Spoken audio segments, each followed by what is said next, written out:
And fellas, I want you to know asking for help is a true sign of strength. It takes real courage to reach out. You can also call Lifeline Barbados if you're worried about loved ones who are struggling and you need advice on how to support them. There's a saying, a problem shared is a problem halved, but not everyone has someone they can confide in. That's why Lifeline Barbados exists, to be there for you or someone you care about during tough times. Save this number. Lifeline Barbados is just a call away. Remember, you can reach out whenever you need. Wake up, wake up, wake up. Barbados, get up. Good morning. Good morning, Barbados. Good morning. Good morning to you. Good morning. Morning, morning, morning. Good morning to you. Good morning. Morning, Barbados. Good morning. Good morning to you. Good morning. Morning, Barbados. Good morning. Wake up, wake up, wake up. Morning to you. Hi there, good morning everyone, and welcome to Monday, the 15th of September 2025. It's the middle of the month already, and I'm Pearson Bowen. Good having you company. Thank you so much for tuning in as you do every single morning.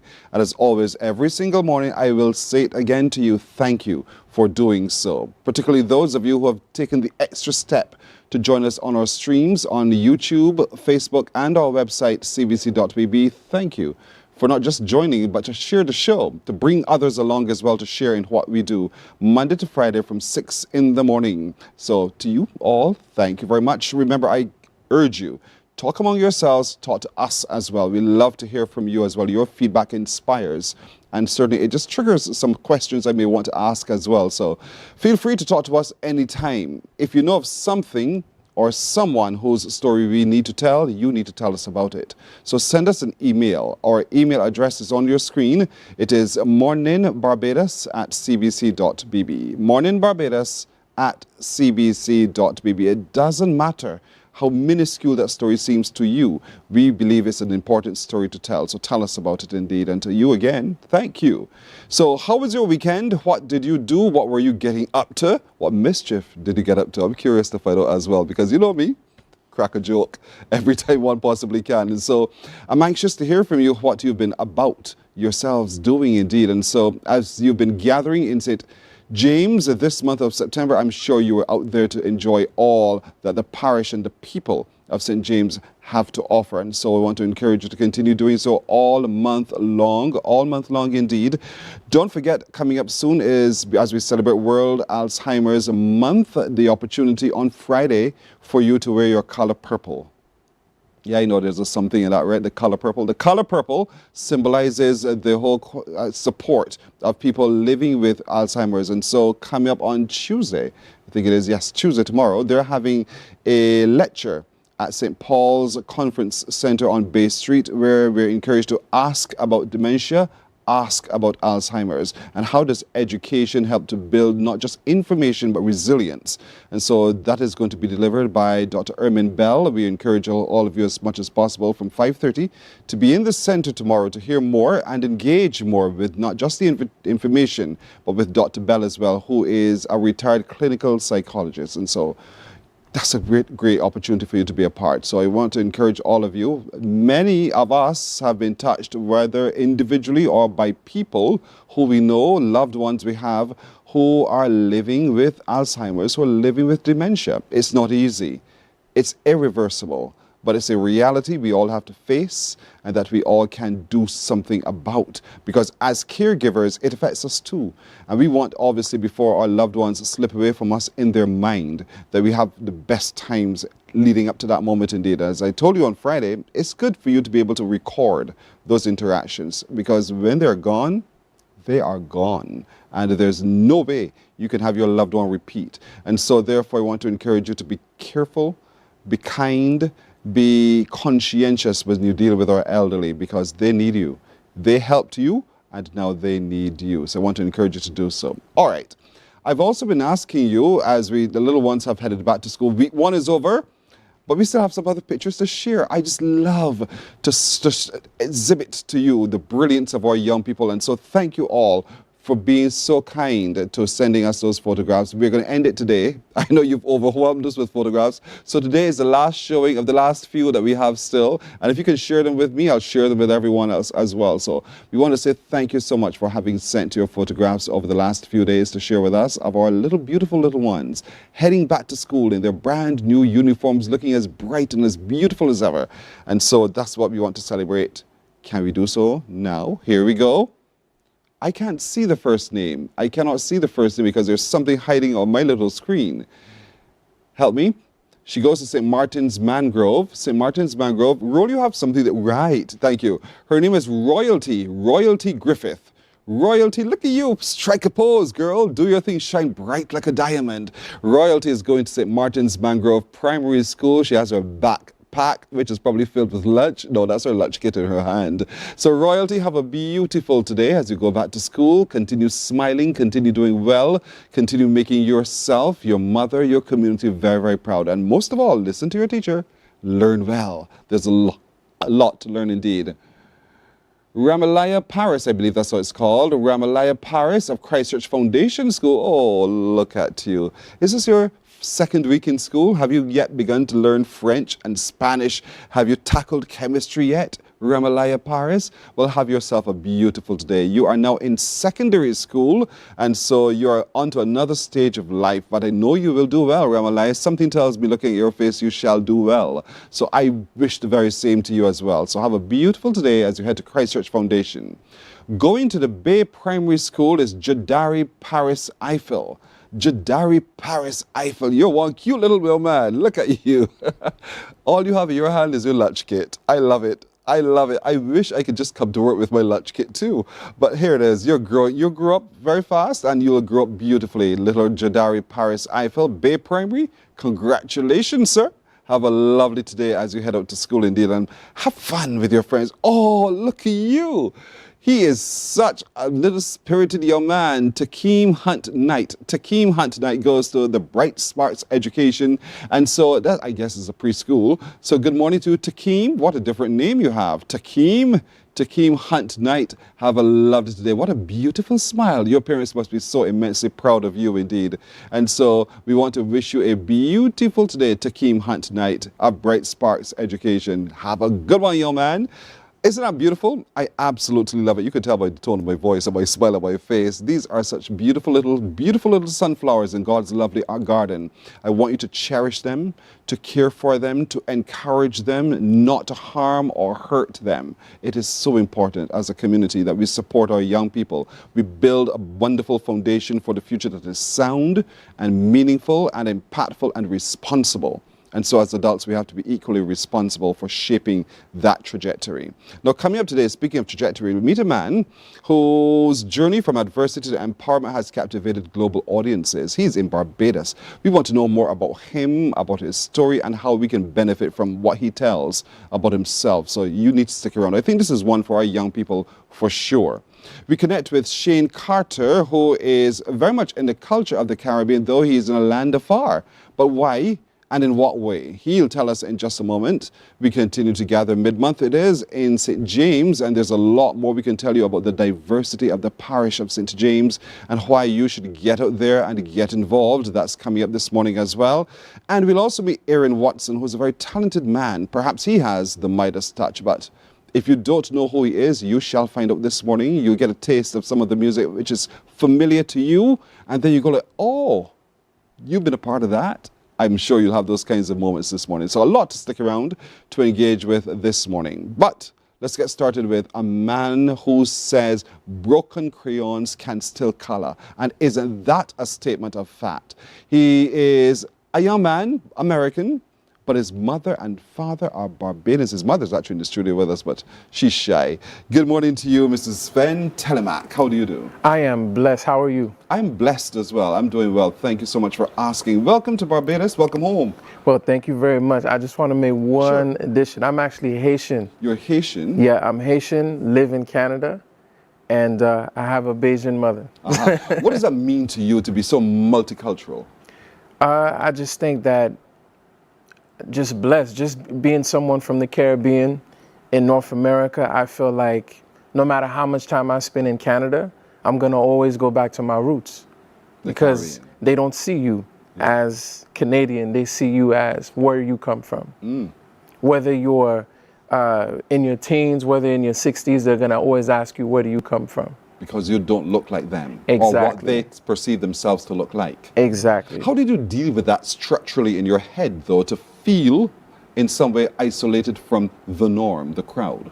Well, I would say, you know, being raised in South Florida, starting off in Miami, Florida, I didn't really have too much esteem in myself when it comes to being Haitian because of all of the negative connotations with being Haitian. But after I took some time to really do research and learn my history, I'm so proud. That's why I had to just make, you know what I mean? I feel so proud and I feel so much esteem. Regardless of what I see on the news and stuff like that, I know that there's a lot of imperialism behind the estate of my country at the moment. And because you know what it is and whose it is, you see the beauty in it. 100%. And oftentimes that's what we tend not to do. We tend not to see the beauty. We just want to see what other people describe us as. And so you had to go through a real mental, emotional shift. I mean, you were born in 1987. Yeah. 20 years after that, you decided, I want to make a change in 2007. I want to take responsibility for my life. What happened? So when I was around 19, I had already been arrested 6 times, selling drugs, gun possession, things like that. I was charged 3 times as an adult. At the age of 17, I was already charged as an adult. I just had so much stuff going on at the same time, but I think it wasn't necessarily things going on the outside, but things going on the inside. Like my moral compass started to change and shift. And I also attribute that to prayer as well. I was always God-fearing, God-believing, but there was one area in my life where I hadn't really had that confidence in God, which was to take care of me and my needs. I didn't have my papers. I was an illegal immigrant. I left the house at 16. So I really did not see how I could take care of myself other than selling drugs. And just so many different things happened. Like, for example, I remember I was selling drugs to another kid in the neighborhood. His parents were both on drugs. And they used to take his money to get high. So his grandmother would have to give him money. And I remember one day I was walking out of his house and he was walking in. And he just gave me a look. Like, okay. And that touched me. And you know, when you're living like a life of crime, you become numb to a lot of the things that you see, a lot of the things that you feel, because it becomes a new norm. You know, seeing people willing to do anything to get high doesn't affect you. It's normal. And I recall one day I'm selling drugs and this woman approaches me, but she had no money. Just by the way that she walked, I was ready for the, you know, the tale that they tell to get their next high. But I noticed she had a small figure walking with her, and that small figure was her son. And as she's holding his hand and she's getting closer and closer, I'm getting more and more upset. Like, why would you bring him here? You know what you're coming here to do. And as she approaches, I notice she has a bag in her hand and he's crying, like uncontrollably. But for the very first time, I noticed a person. I didn't see a crackhead. I noticed a person, and that person was void of a spirit, void of everything. Even though her hand was connected to her child, she wasn't connected to her child. And she tried to give me his PlayStation so she could get high while he was there crying, looking at me like a monster. You know, mouth full of golds, money in my pocket, leaning against my car. At that moment, money had no value. As I'm looking at this kid, I'm like, man, like, what have I become? What, like, even if I don't take the PlayStation, somebody else will. And whether I like it or not, I am part of that equation of him losing his mother. So that was one of the things that really rocked me and got me to think, you know what? This ain't it. You know, hiding behind that thug persona or whatever we want to call it, gangster, like, that's not it. I didn't have peace on the inside. There was an inner conflict. God made you uncomfortable. And that's one of the things that stuck in my head. You said that God shook you up to say, listen, there's more for you to do. But all the while, on the outside of all of this life that you've created for yourself was a mother. I want you to talk to me a little bit about the discomfort you also felt just watching your mother and her pain to see her child caught up in this. I would say, for me, there was that numbness. Not that I didn't care for her, but there was a numbness because at that time, all of my value, and I felt like a lot of people misunderstand youth. All we're looking for is value, but we're looking for value in the wrong place. And as early as the age of 12, 13, like looking back at my story, what it is I was looking for value in 3 places. I felt like my value came from what I have, what I do, and what people think about me. And when you go to school and people are like, look at those shoes, look at those clothes, and people start to put you down when, you know, you're trying to find yourself and trying to find a way for people to appreciate you, and you can't find those things, those things become artificial. You know, I didn't understand it at that time, so lo and behold, what happens is I'm looking for my value in things, I'm looking for my value in the way people see me, so you become a performer, trying to find that value. And there's a lot of broken men all across the globe that are looking for value as part of a gang. We're all broken in a very similar place. We're just looking for value, not necessarily bad people. And by that time, I had become so consumed with that identity, I could not really understand my mother's pain. I just wanted to get out of the way. I didn't want to, I didn't want her to really suffer. I didn't want to live home anymore. I didn't want someone to, do something crazy at the house. So it was easy for me to disconnect. You had one definition of value based upon the 3 points that you just mentioned. Yeah. But at some point you had to begin to recolor the picture that was ahead of you that defined what those value systems were. How difficult was it for you to move away from what you lived for a while to move into something that looked a whole lot more colorful, much more beautiful?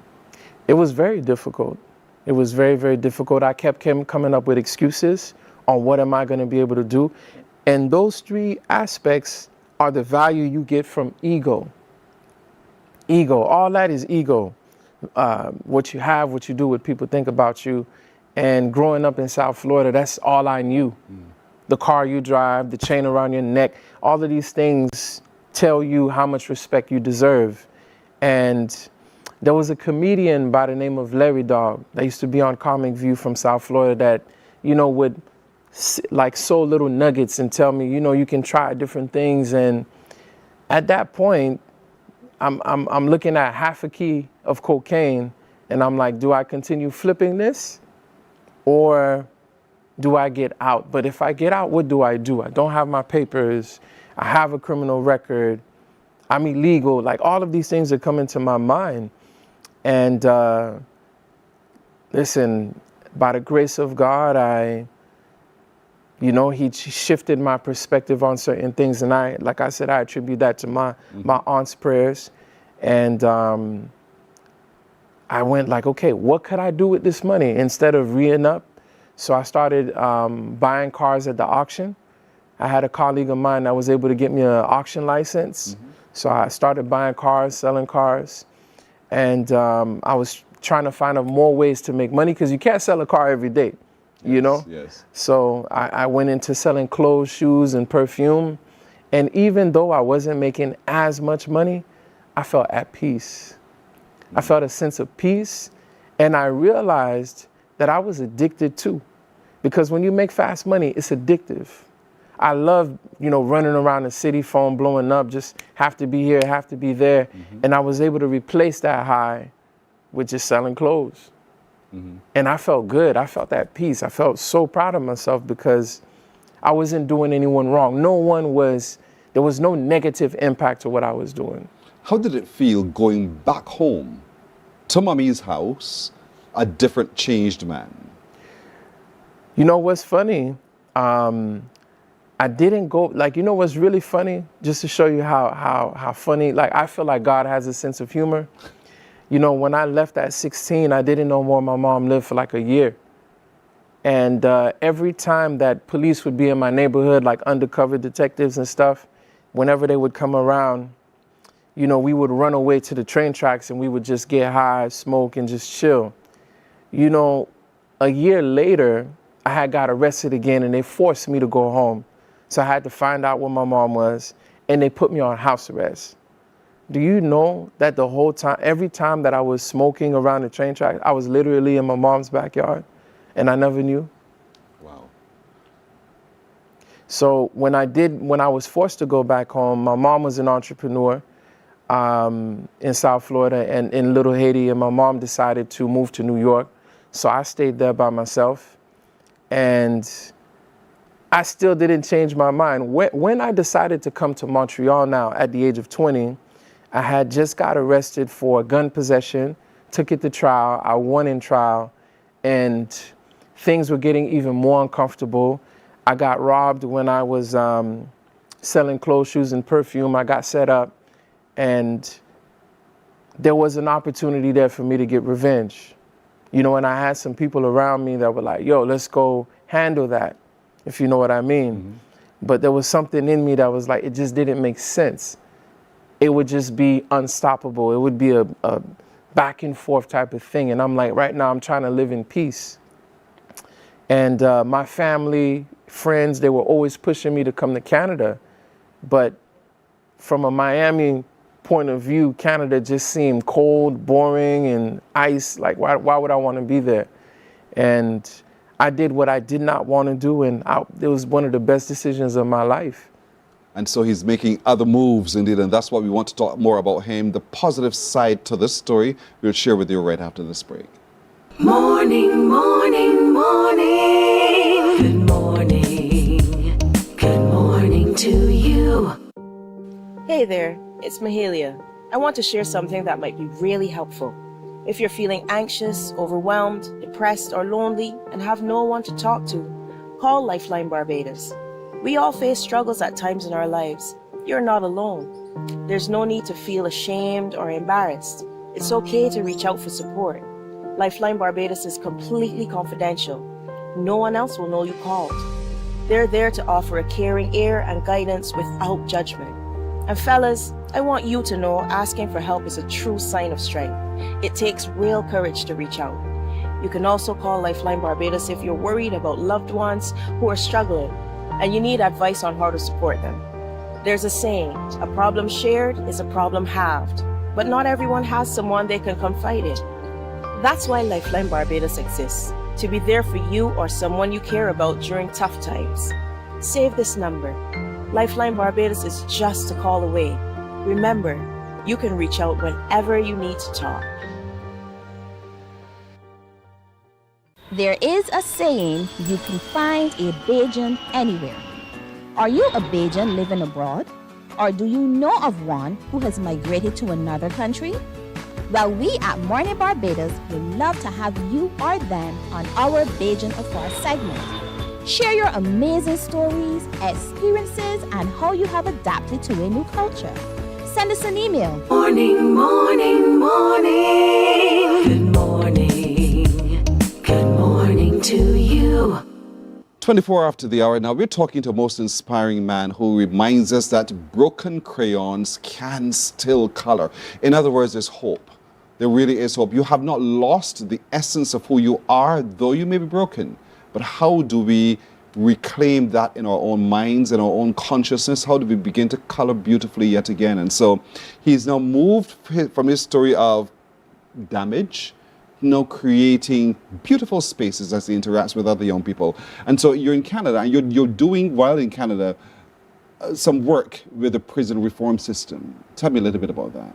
So through Union United Church, which is the very first Black church in Montreal, we're doing a lot of great work when it comes to prison reform. We have programs where we literally take men that are incarcerated, take them out of prison through escorted temporary absence passes, bring them into the church.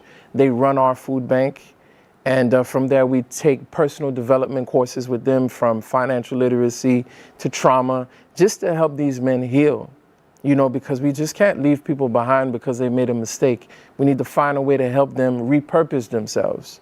And then on another angle, we go into medium security prisons, and we help people that have life sentences with the same program that we have on the outside. We mirror it on the inside. And I do that work with Charlene Hunt, which is in the studio with us, Amanda Maxwell, Rosetta Salke, and some other powerful players that facilitate. Therapeutically, what does that do for you? I get healed in the same time. There you go. Yeah. Yep. You're healing while helping others to heal. And it's a continuous thing because, and a lot of times society tends to want to dismiss you. For just one infraction, a society can be so harsh it can close its doors on you. But you're saying, no, look at me, live by my example. You will see that the doors can also open, but open to freedom, open to possibility, open to success.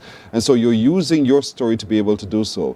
Where has this story taken you? I know you travel and you do a lot of talking, and so. It has taken me to India. It has taken me to Senegal. It has taken me to the Ivory Coast. It has taken me to the Bahamas. It has taken me to Haiti. It has taken me to Chicago, all over the states, Arizona, Miami, Kansas City. And it brings you to Barbados. And it brings me to Barbados. And so are you doing those talks in Barbados? Yes. Okay. Yes. So far I've been working with poetry with the help of Lashana, as well as Stone with Cupid. I'm also going to be working with Antoine from the Ministry of Education. And pretty soon we're going to be working with the Mobac Foundation with Brother Mikey Mercer. Wonderful. And so you mentioned poetry because you also do poetry. Yes. How cathartic was that for you to be able to spill your guts, as we say in Barbados, onto prose on paper? Well, to be quite honest with you, when you look at a sheet of paper, you see those lines. And for me, I feel like that sheet of paper, I can imprison all of my anger, my guilt, my shame, hope, all in that one piece of paper. And to be able to share with the poets here on the island was amazing. It was just beautiful to be able to share the little that I know with these brothers and sisters and to learn from them as well. So it was just amazing. There's some young men who are today struggling in the way you've struggled, who felt that life has given up on them, so therefore I will take things into my own hand and build the life I want. But all at the same time, you're running afoul of the law. The law is still the law at the end of the day.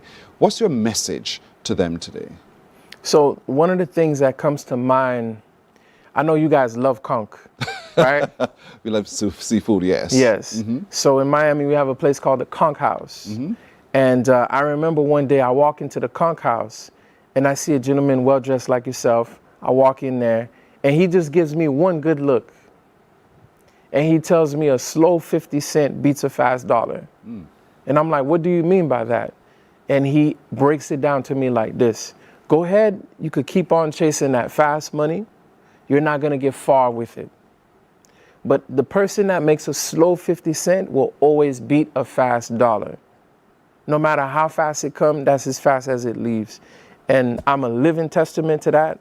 I knew so many people that were so much more heavier in the game that are dead, in prison, and have nothing to show for it. Take the grit, that entrepreneurial mindset that you have, that risk-taking character that you have, and apply it in a positive way. You don't necessarily have to do crime. We live in 2025. There's so many ways for you to make money. And another thing, look for problems in your neighborhood. Find a problem in your neighborhood and become the solution. One of the most important people in the world came from Barbados, Adam Adich, who created the very first search engine. That's Barbados, small island in the whole world. He did that. So what are you limited to? So if you're willing to go ahead and commit a crime for you to make money, imagine if you applied the wisdom, that grit that you have, and you just go online and find different solutions. And you don't even need to be the very first person to come up with the solution. Look at what they're doing on other islands. Look at what they're doing to solve problems. One man's trash is another man's treasure. Do you have the desire to take this message to Haiti? Oh, I have. You have already? Oh, yeah. And? Several times. And? It's been even a blessing. I mean, in Creole, we say crayon crasé toujours écrit. he's boasting on me now. That's all right. And what does that mean? Broken crayon, still color in Creole, yes. I got you. And so the response, the reaction, what do you see? Just to be able to sow hope in the eyes of someone where, because of their environment, that environment has gouged out hope, there's no price you can put on that. You know, we've been to the juvenile detention facility there, talking to the kids there, been to different schools in a different neighborhood, and I think what enriched me in that moment was to see the resilience, you know, the resilience. I feel like you can't put a price on that, you know? What does it mean to be working with your mother in the ways that you're working with your mother now? Right now, to me, it's just powerful because I feel like so many people, so just to add something to that, this is my adoptive mother, you know? But even in that, I feel like she feels a void for me and I feel a void for her, you know, because I lost my maternal mother and I know she's lost her first son. So I feel like in some way destiny would have it that we would be a blessing to each other in that way. And to just see her empathy and her compassion. You know, so many people go through issues and problems in life, but to see someone filled with so much joy, not to let bitterness take any place in them, and serve, that's what I learned. You know, service, and just how much fulfillment you get out of serving. And the crazy thing is that where I'm from, in Miami, we call serving selling drugs.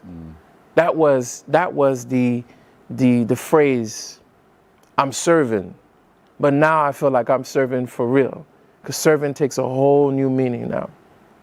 So there's so many young people, young men in particular, who can learn from your story. And so you're traveling the world, sharing this story, and while in Barbados, you working with poetry, you're doing so as well and impacting. Have you written about your story at all? Have you decided? Oh, yes. I don't mean just in your poems. I'm talking. Oh, yes. Okay. Yeah, so my second book is called Broken Crayon, Still Color. I've been working on it for the last 10 years. So it's going to be ready for production in 2026. We can't wait to turn the pages to see the beautiful pictures that you share, literally, and what your experience has truly been. You know, Sven, it's a different kind of name. Sven is not an English name to begin with. It is?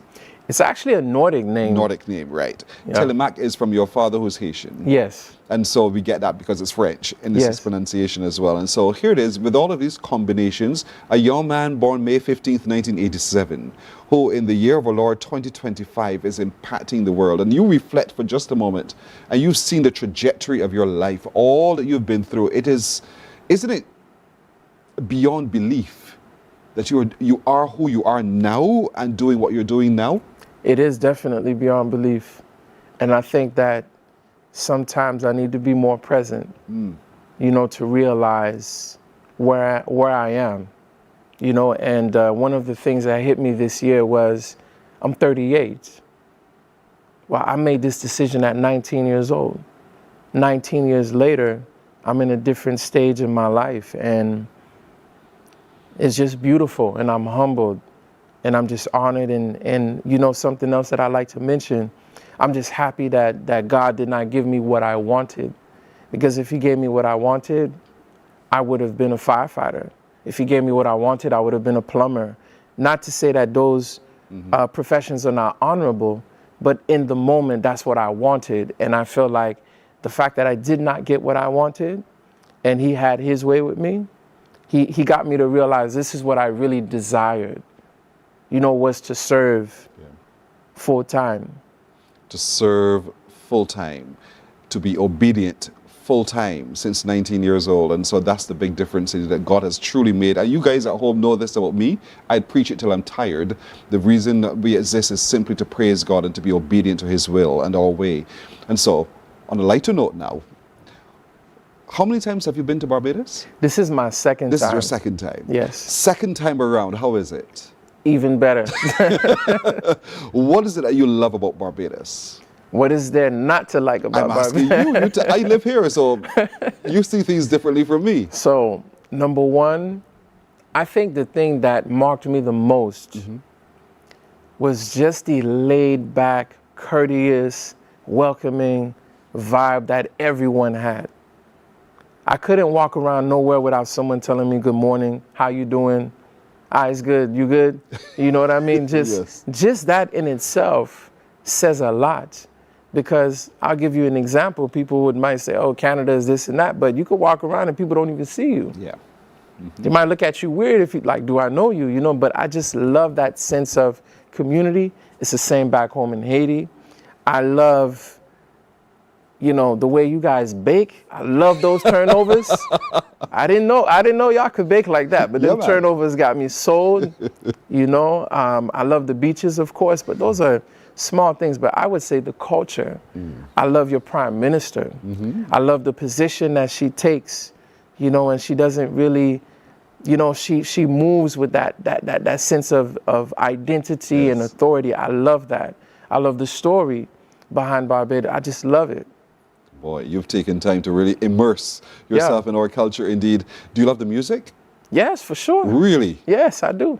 Really? Tell me one song from Barbados that you know. Azerbaijan. Ruby, what? He's a Bajan indeed. Yeah. And so, again, welcome to Barbados. Welcome to this space where you are right now in your own lived reality, where you own it and you're living out God's purpose for you. It is, I am sure, a tremendous time of life because only good things can flow from here from. I'm not saying that all will be well. I'm not saying that at all. But because you know whose you are, you can understand the challenges and you face them boldly because you know that He's got your back. And so having lived the life you've lived and turned the corner just like Paul from the Bible, you know, you now see not just your Damascus ahead of you, but all of the possibility that can flow therefrom. And you're making a change for young men, young people who are struggling with life and life's challenges as well.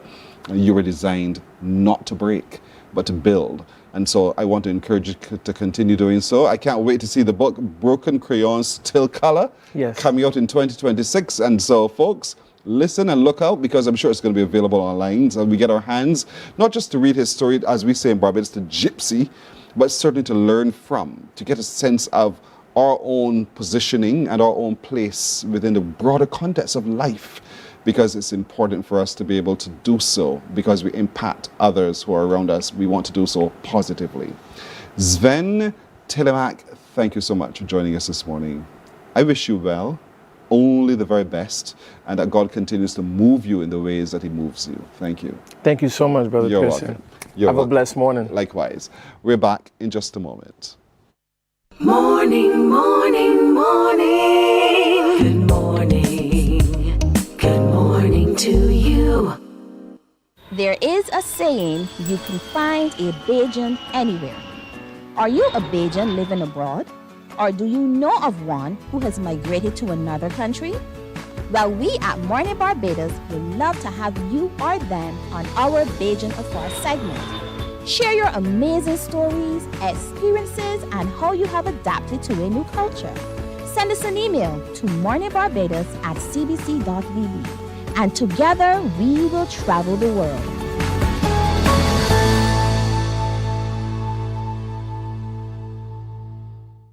Some ask, what makes Barbados so special?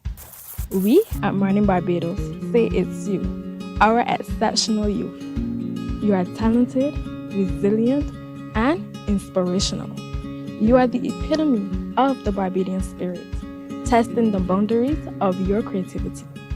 If you are an entrepreneur, artist, baker, designer, author, or have done anything you think should be highlighted, email us at morninbarbados@cbc.bb. Let us show the world our exceptional Bajan youth. God will not give you a job.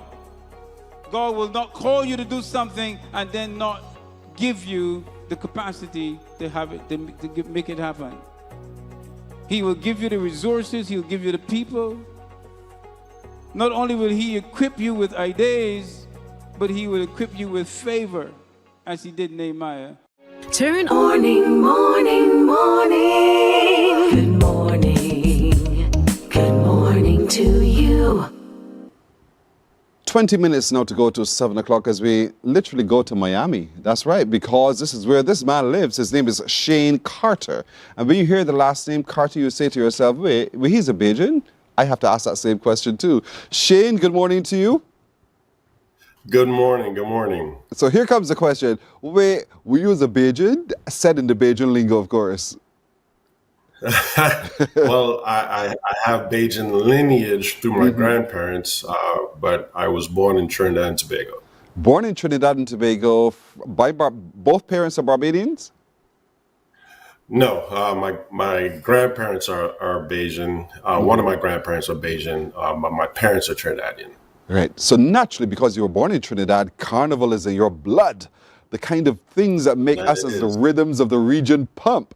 And so you found yourself in Miami aligning with the Miami Carnival Commission and to build out the culture there. How has that been for you over the time? Well, it's a labor of love, first of all. We have grown in many ways. We're 41 years old, and I have seen this organization go from a street parade where you may have had a handful of people to thousands of persons enjoying the culture across the board. And so because it's in Miami, it's going to be multicultural as a carnival. It's not just West Indian music alone, but it's a blend of all the genres and so forth. Talk to me about how people really show up to engage in what truly is a multicultural carnival. Well, I would say that every carnival has its own DNA. And one of the things that makes Miami unique is that it is reminiscent of having the carnival feel in the Caribbean. At any moment, persons that may come from Canada, as like our previous guest was on, persons from New York, when they come here, they can get a taste of what the Caribbean is like, but still be in the United States of America. You can see palm trees, you can see mangoes, you can see all the different fruits, but that DNA in itself also talks into the foods that are here, also talks to the multicultural share of music. We have a huge Haitian population.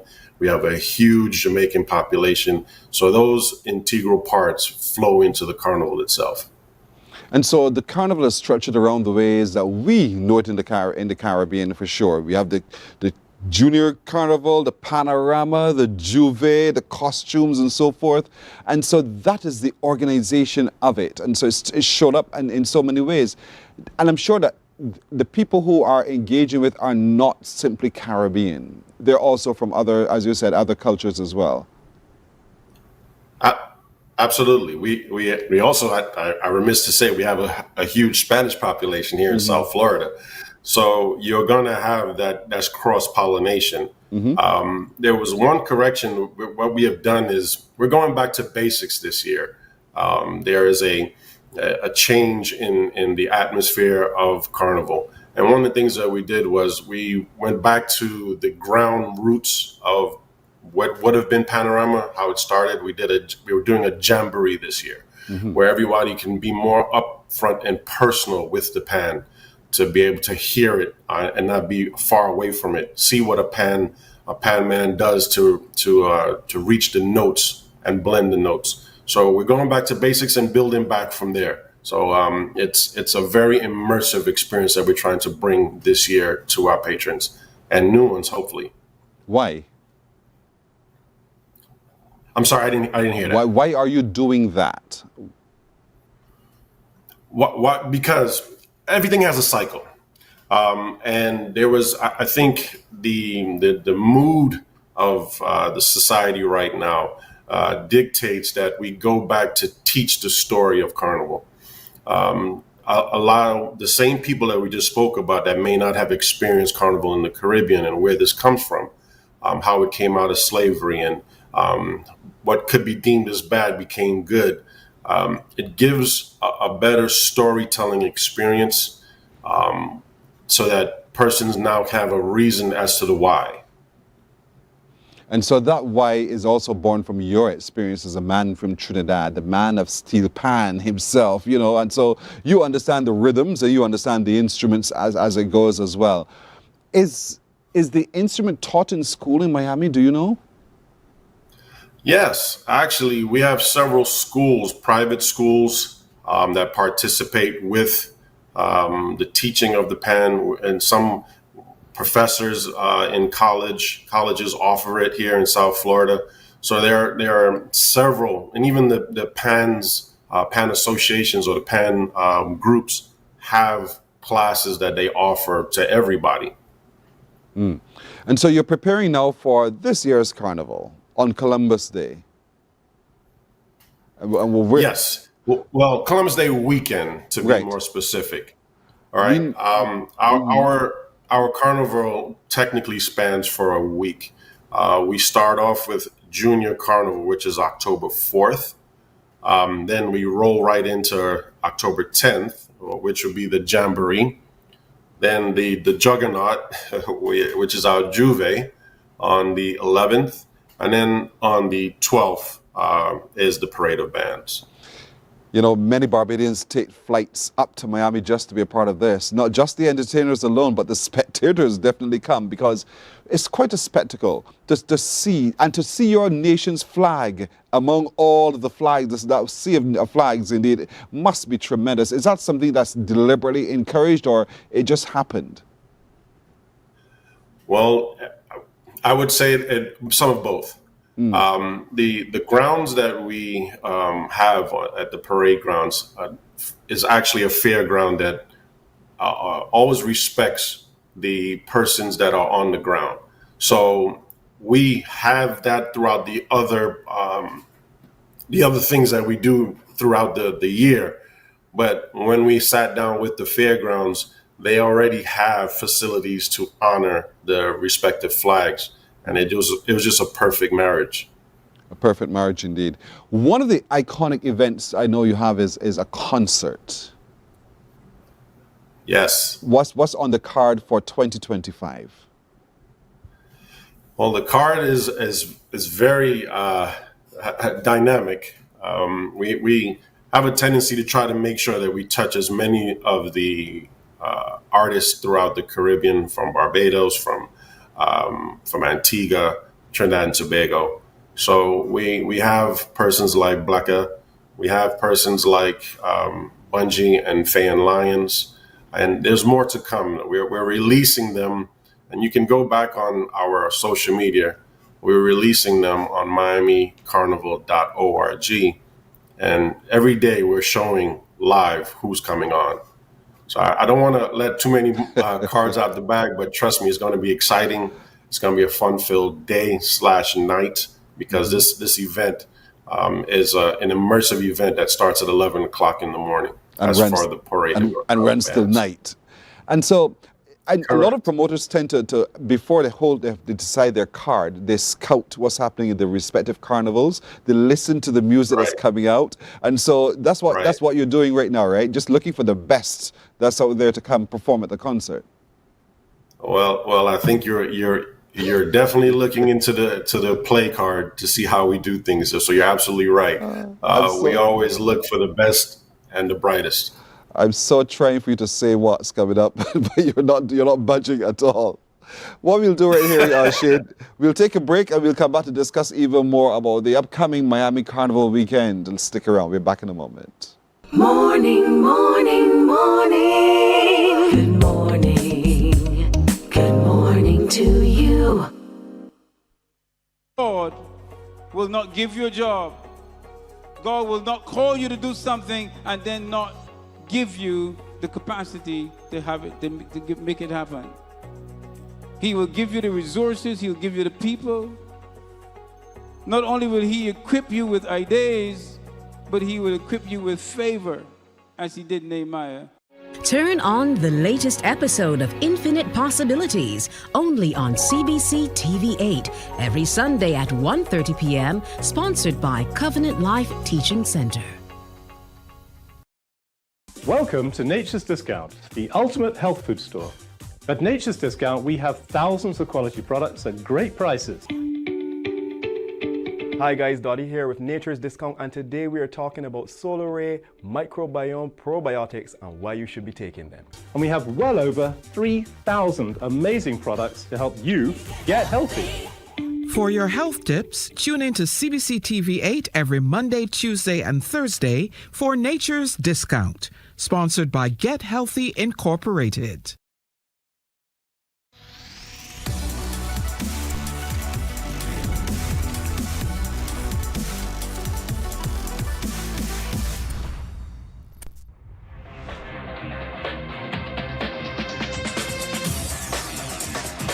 Week after week, Scold presents exciting reports and documentaries on the most varied topics of our time. Spectacular developments and innovations, lifestyle and trends of tomorrow, mobility and tourism, health news, highlights from art and culture. Each contribution grabs the viewer with extraordinary images and stories and takes him into fascinating worlds which he experiences here exclusively and up close. We're there when companies and specialists develop super satellites for a global network in space and can look behind the scenes. Scold is a window to everything that is there or is yet to come. Fly with us through time to better understand today and tomorrow. You've always wanted that. Scold, a look into the future. Our world today is not the world God wants it to be. One of the reasons, which will surprise many, is that our planet, its governments, and its peoples are all living under the weight of Satan's rule. From the beginning of mankind's existence to today, human history is the written record of what it means to live under the rule of the devil. Yet that rule is coming to an end. Morning, morning, morning. Good morning. Good morning to you. So we're 8 minutes now till 7 o'clock. We're with Shane Carter, who is the vice chair of the Miami Broward One Carnival Host Committee. And so, Shane, when we took the break, we wanted to continue looking at the calendar of activities coming up. I want to look at Panorama in specifically because my perception of Panorama is that there are a number of pan bands who will be panning, for want of a term, you know, on that particular occasion. Where are these bands coming from? We have local bands. We have bands that's coming from the VI. We have bands that are coming from Trinidad and Tobago. We have bands from Antigua. So this year, I just want to reiterate, we're doing a jamboree. It's not necessarily the competition style that the Panorama would have done in previous years. This is just an exhibition of what the pan can do. It's a huge party where the pan is being displayed. So persons can, like I said earlier, can really be more intimate with the pan and hear it close up, see what the rhythm section, what it takes for the rhythm section. Unlike Panorama, the audience sits X amount of yards, feet away from the performance. This, you're actually going to be right there in front of the pan. Costuming. We know costume designers are in the Caribbean. Are there costume designers in Miami Broward? Are the costumes brought in? Well, both. I would have to say there are both sides of that. There are designers here in Miami and in America as a whole, in North America. There are designers from the Caribbean. The acquisition of the mask itself is contingent on what the respective band, the band leaders want to choose. So you may have a cross-pollination again of different artists and different renderings across the Caribbean and here in North America. And so, because we know there are band houses, we go up to a band house, we select our costumes, we sign up and we do all of that. Is that similar in Miami Broward? Well, I would say in Miami Broward, we have a slightly abridged version. Mm-hmm. Yeah, there will be some mask camps that are available for patrons to come to. But because Miami is so worldwide, a lot of the masqueraders, that participate will go to the respective bands' websites to purchase, view the costumes. We know there are always big tunes that drop. So we have this thing called the Road March, or the tune of the crop in Barbados, indeed, and so, or the tune of the road, whichever you choose. Is that also part of the structure of the Miami Carnival? Of course. Well, talk to me. We have all the elements that is what should be part of Crop Over, which should be part of all Grenada Spice Mass. We have all the elements, Trinidad and Tobago's Mass. All the elements of Carnival resides within the Miami Broward One Carnival production of Carnival. It's not a competition. Are there judging points and so forth, or is it just get on the road and have a good time? Well, there is judging as far, you're speaking of the parade of bands, I assume. Yes, there is judging. There is a stage you come across, and there are judges that will be taking head count, taking very close look at the renderings that are given, how close it is to what the synopsis is presented. So it's a full production. Wow. And I'm asking simply because, one, I've never been to Miami Carnival, first of all. And there are people who are watching. Yes, I haven't yet. And so there are people who are watching who are probably thinking perhaps they would want to go, but they want to know, to get a sense of what they will be coming into. And so you're being able to paint for us a very strong picture of what it's like, so we understand what we'll be engaging with. And again, remind us, it is on October, from October to the dates. Well, the dates are spread out. It's about a week to be frank. It's October 4th for Junior Carnival. Then we have October 10th for the Jamboree, October 11th for Juve. In some parts we say Juve, depending on the dialect. Yes. And we have the Parade of Bands, which will be on the 12th. So it's a whole week of just being West Indian, just being cultural. You get it, right? Just being West Indian. That's how we do it. That's how we do it. That's right. So that's why we want to encourage as many people as possible to come to Miami to be a part of the carnival as we know it, the spectacle as we love it, to get close to the pan in the Jamboree coming up, rather than just the panorama as a competition, but get close to the pan itself to feel the energy of it and to see the notes so that you sail with the sound. But in sailing with the sound, that you get to love the instrument a whole lot more. You get yourself in a costume, so you look pretty on the road, but you have a great time jamming to the music of the regions. And that's the beautiful thing, because it is so cross-cultural. It's not just music from the Caribbean alone, but you're hearing some of the other songs from the other cultures that are there in Miami, right? Spanish music and so forth. There is somewhat of that coming across. You will get some dancehall, because we have a dancehall zone on the Parade of Bands. So for persons that need to have that, it's there. There's Zouk that's played from some of the DJs. Right. Compa is played by the DJs. So again, if you're West Indian or you're looking to get your West Indian card punched, you can get that done in the Miami Carnival. Nothing like a carnival like food and drink. All of those will be accessible and available in the venues? Of course. That's synonymous with Carnival. Food, drink, revelry, a good time. You'll have it all. A good time to be had by all indeed. October the 4th until the 11th, and so in Miami is where you need to be for the Miami Carnival. Thank you so very much for joining us today, Shane. Thank you for having me. And I just want to say one thing. I just didn't say it in the beginning, but your previous guest was so inspirational. It was something, hearing that he came from Miami, his story. I can understand it, and I totally appreciate it. Hope the audience enjoyed his feedback as well. It was great. Thank you. Thank you so much. Shane Carter, Vice Chair of the Miami Broward One Carnival Host Committee, teasing us and tempting us to be there for this year's Miami Carnival. And so the temptation, we've been bitten. It's up to you now to decide where you'll go from there. We're back in just a moment. Morning, morning, morning. Good morning. Good morning to you. Our world today is not the world God wants it to be. One of the reasons which will surprise many is that our planet, its governments, and its peoples are all living under the weight of Satan's rule.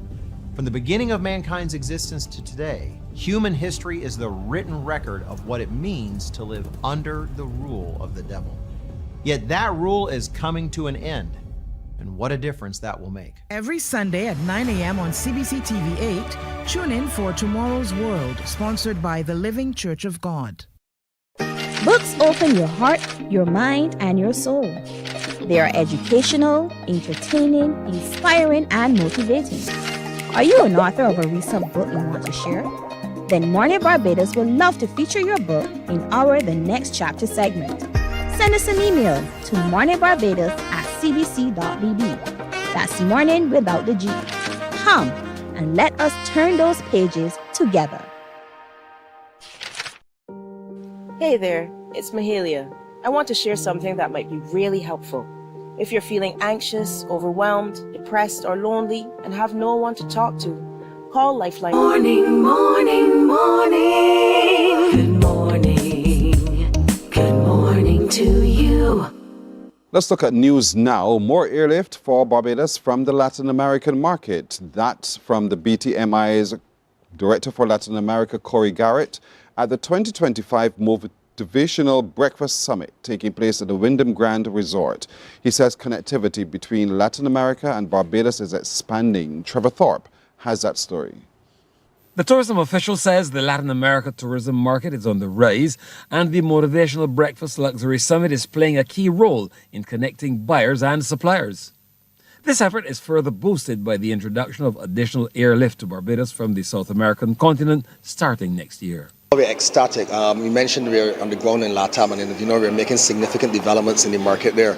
I think it's an appropriate time to just reiterate or share with the entire public that we can finally announce that from January 2026, Copa has actually added a fifth flight coming to Barbados, so 5 times weekly, Mondays, Wednesdays, Thursdays, Fridays, and Saturdays. So we're continuing to see the growth, obviously, in connectivity or the connections between Barbados and Latin America. But specifically this morning, as we're here at the Wyndham Grand Resort in Barbados, is the first opportunity we've actually had to host a Latin American-based trade show here in the island. This meeting marks a defining moment for Barbados, and with the winter tourist season just weeks away, the BTMI's Latin America official says bookings are very encouraging. Over the last couple of months, I could say that we've actually done exceptionally well in terms of the flight between Barbados and Panama, and that route continues to be a favorite among Latin Americans. And looking forward, we've even seen a bit of a longer booking window, which is showing that the interest of Barbados is being generated from not as a spur-of-the-moment activity, but definitely marketing that we're doing in the market is manifesting itself. We're seeing the customer go through what we call the customer funnel or the sales funnel. So we're looking very positive for the winter season. What is ironic and must be noted, of course, is that we have a reverse seasonality situation with Latin America. What we call our winter season is actually their summer season. Chief Executive Officer of Fee Export Group and Chairperson of the Luxury Summit, Vivian Nardone, speaking through the BTMI's interpreter, Russell Banfield, said they are seeking destinations that are not saturated, and Barbados is checking all the boxes on their bucket list. Fantastic, really and truly. The destination, they are surprised as well at what the destination has to offer. They're surprised at the number of new luxury and high-end properties that are already present and ones that are on stream to open over the next few years. And the destination really lends itself not only to the incentive market, but also to organizing congresses and meetings and other events. The Luxury Summit will enter its third day tomorrow. Trevor Thorpe, CBC News. Barbados tourism industry is booming with new hotels, rising visitor arrivals, and millions in construction. This from Chief Executive Officer of the Barbados Hotel and Tourism Association, Ryan Ford. Addressing the association's 4th quarterly meeting, he says tourism is driving the economy like never before. Ford also says the association continues to attract new members. From January to August, the BHTA has so far accepted 26 new members. In 2023, when I started, we had 18 new members. Last year, we had 38 in 2024 by the end of the year. For those of you who still wonder how many hotels, even though we speak to this every year at every meeting, for the year we have had 4 hotels join the membership. and another has applied for September. Of those 4, one is a new hotel, one is a returning member who had departed during COVID, and the other 2 are under new management companies. Barbados has a new charity which wants to bring care, compassion and practical support to individuals and families navigating the challenges of cancer and other terminal illnesses. Care and Connect charity is committing to addressing pressing health, wellness and social needs while fostering a sense of unity and resilience within communities. Addressing the launch at the Living Water Ministries, founder Lemuel Taylor says the charity's objectives reflect a holistic approach to assisting those who need a helping hand. Meeting immediate needs, so we're going to be trying to identify areas where we can assist persons who are in need in areas where they're struggling with terminal illness, and we know the variety of issues that come along with that. My dad recently actually had a health situation, and I spent close to 2 weeks going to the hospital day in and day out to help him do the most basic of tasks. Things that you're not thinking of that people would need help with. Brushing your teeth and those kinds of things, little things like that you take for granted every day you get up and do to go to work or to go to school or to do whatever other activities you have. When you come to a place where those things become a challenge, then is when you understand what help really looks like. Mr. Taylor says the charity intends to help people of all ages across all sections of the society. We want to provide public awareness and community partnership and wellness initiatives. And by that, we want to train or teach the community ways of how we can prevent cancer.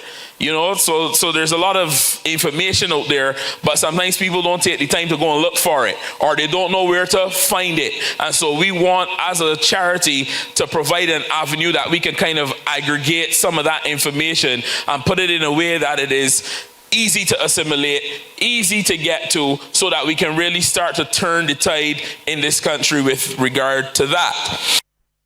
Let's look at sports now. Tia Adena Bell has advanced to the semi-finals of the women's 400 meters at the World Athletics Championships in Tokyo after competing in the opening round last night Barbados time. Running in Heat 2, Bell was 6th in a time of 55.27 seconds, which made her one of 4 non-automatic qualifiers. Bell will be in semi-final number 2, running out of lane 2 at 8:11 tomorrow morning, on Wednesday morning, 8:11 on Wednesday morning. Barbados' other remaining hope is Shade Williams, who is in tomorrow's women's 400-meter semi-final. Williams finished 4th in Heat 2 of round 1, clocking 50.93 seconds. This made her one of the 6 non-automatic qualifiers. She'll be in the first semi-final, running out of lane 3 at 7 minutes past 8 on Tuesday morning our time. And in football now, Pride of Gall Hill have the early lead in Group C of the Prime Minister's Cup after blanking Notre Dame last night in Speightstown on the opening night of that zone. Gall Hill were in fine form, putting 5 past the Dames, with Shakari Motley scoring in the 35th and 65th minutes, Tyrico Bellamy in the 38th and 44th minute, while Rodrigo Marquez ended off the route with a penalty kick in the 93rd. Meanwhile, playing in the opening game of the doubleheader, Wotton defeated Benfica 3-0. After a scoreless first half, there was an own goal in the 87th minute, while Dareen Gale Ford got a brace in the 92nd and 97th minutes. That's a look at news. We'll have more news coming up at 12 noon here on TV8. Morning Barbados comes back in a moment. Morning, morning, morning. Good morning. Good morning to you. There is a saying, you can find a Bajan anywhere. Are you a Bajan living abroad? Or do you know of one who has migrated to another country? Well, we at Mornin Barbados would love to have you or them on our Bajan Affair segment. Share your amazing stories, experiences, and how you have adapted to a new culture. Send us an email to morninbarbados@cbc.vb, and together we will travel the world.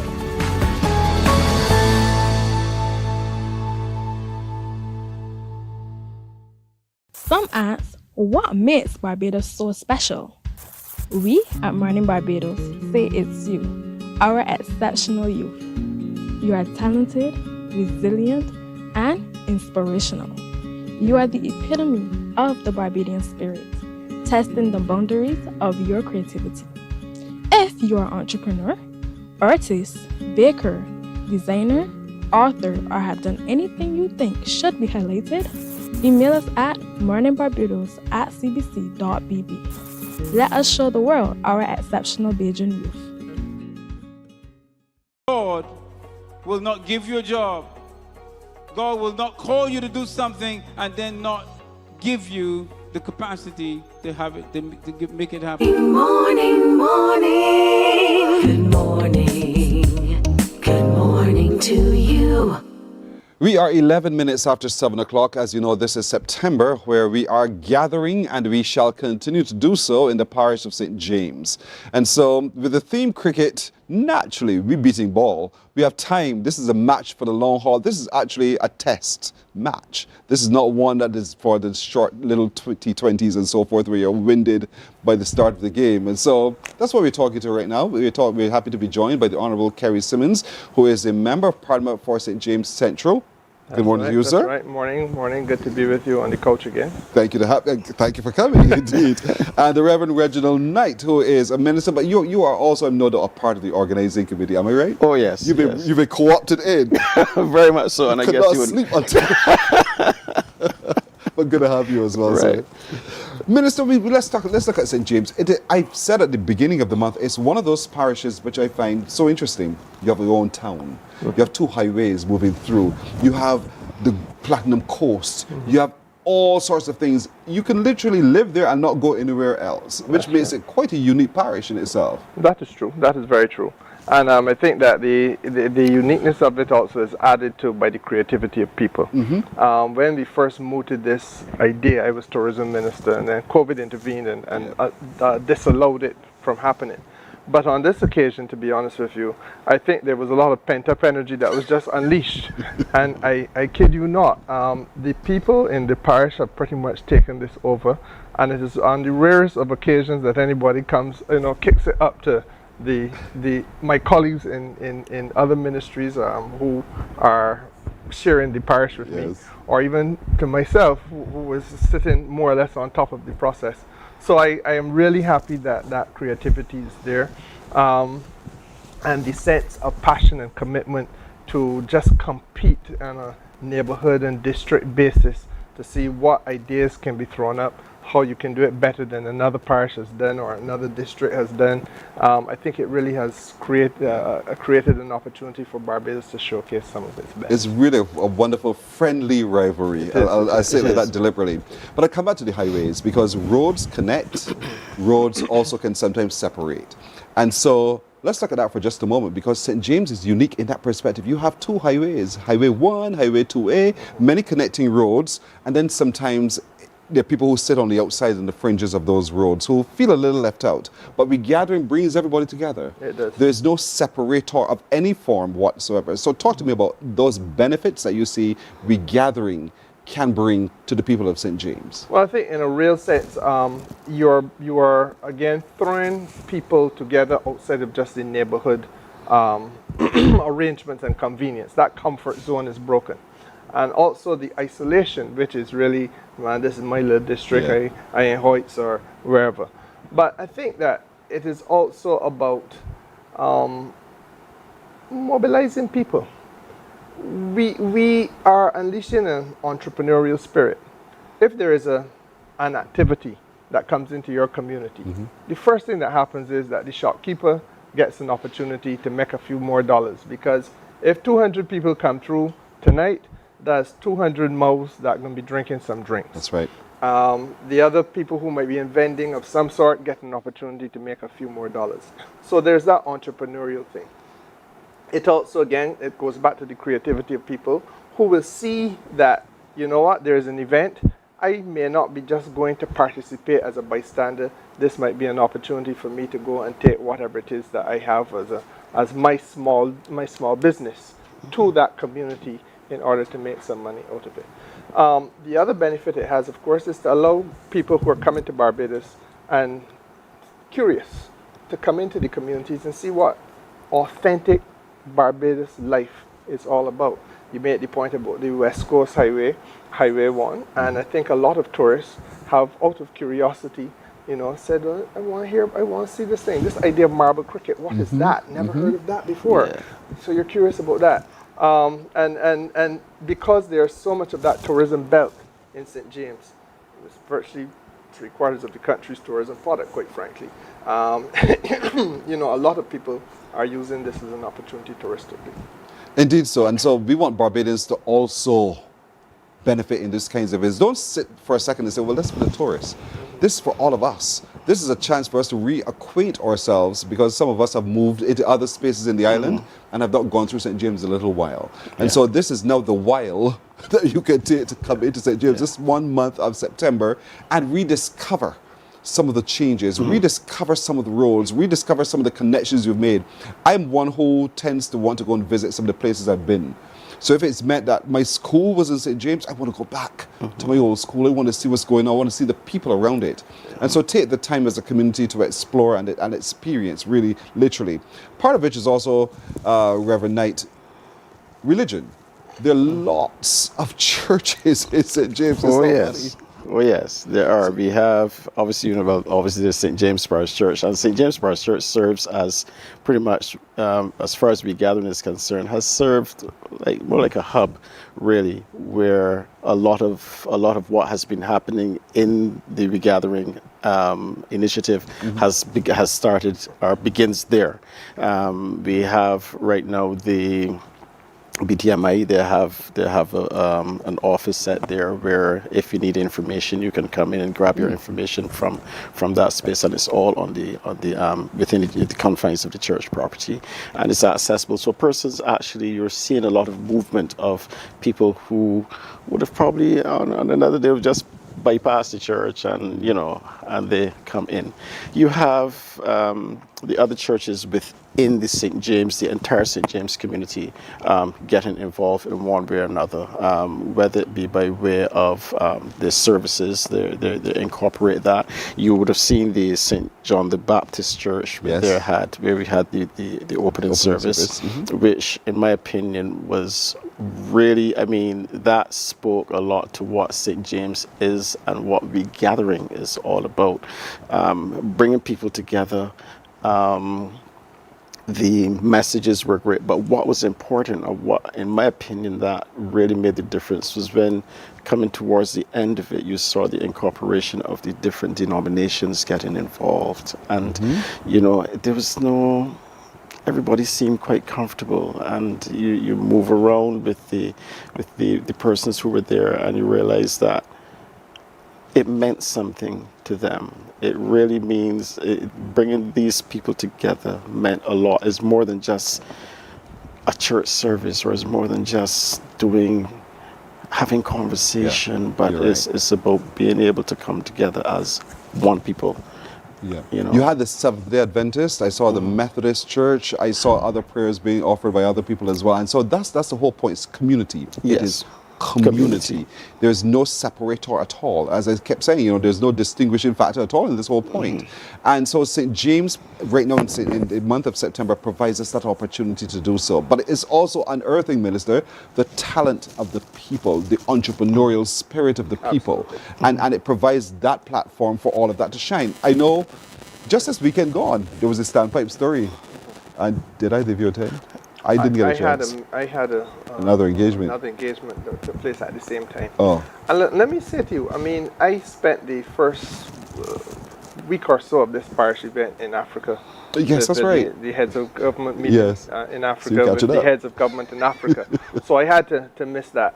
But the reality is that as I look at what is happening, not only in St. James, but across the gathering, this has been a glorious opportunity for us on a number of areas about which I think we have to be very straightforward with ourselves as Barbadians. We need to get investment flowing into the country from our own people. There are Barbadians living overseas who are extremely curious and interested about Barbados. And I've gone overseas, and I just use me as an example, not personally, but I'm just saying. A man may go overseas and he's a doctor. He's living in Chicago, does very well for himself, but he hasn't forgotten the fact that that's where his father came from. He grew up as a little boy in Barbados, went to school in Barbados, but he's now living in the United States, making a good set of money. How can I make an investment back at home, he asked himself. Coming out of one of the church services that we had in the lead up to this process, I stood in the churchyard and I met a couple of people who came to me and they said, you know, Barbadians living overseas, but we want to make investment in Barbados. And it's important for us to see potential investors as not just the blonde-haired, blue-eyed man from somewhere else, but our own people now trying to give back into and buy back into the country and create employment for people in the country. The other important thing, we mentioned the entrepreneurship, which is giving our own people here at home a chance to do some more business and develop that side of it. But the other important area that Regathering unleashes is charity. That there are a lot of people out there who are Barbadians living in England, Canada, wherever, but have goodwill. And they realize that the Queen Elizabeth Hospital or the school that they went to or some other social institution in the country needs to get a little assistance. And we have to make it possible to connect ourselves to them and them to us so that we as a community and as a country can benefit. So I think that, you know, yes, St. James obviously is the one nearest and dearest to me, but at a national level, I think that that is really the beauty of Regathering, that we bring Barbadians far and wide to Barbados and connect again. And that's so important indeed. And because we have such a wide viewership from all over the diaspora, we want to encourage you to go to the Regathering Secretariat and you can see for yourself the ways in which you can make tangible contributions, or you can make your inquiry into how you can make an investment into the area where you are from. And so we want to, don't miss the opportunity to give back in the way that you're giving back indeed. Ideas will flow as well. There's the Idea Forum coming up this month. Yes. Idea Forum is coming up as well, yes. That is, I think that's the 27th, I think. Is that correct? Okay. Just keep listening. Keep listening and you will know for sure. But you will hear more about that because I'm sure there are going to be other persons coming in who will give you a bit more. But let me say again, the Ideas Forum is very important because it allows the people in the parish to say critically now of, not just government, but critically of our communities. Let's look at ourselves critically and let's be true about what we are seeing in our communities. How can we make the parish better? And that's really not just about government, that's about us. And that's about saying, look, we live here. Are we satisfied that we are making the most of this raft of opportunities that present themselves? It might be that we can make better use of some of the nature trails that naturally exist in the parish, or we may be able to make better use of some of the, or proper use of some of the gullies that exist in the parish, or whatever. But the point is, you may just simply want to make your neighborhood a more neighborly place. How can we work together to do that? How can we make Barbados as a whole ultimately better? And that's why we're doing that type of Ideas Forum, parish by parish, allowing people to throw up their own views about where they live.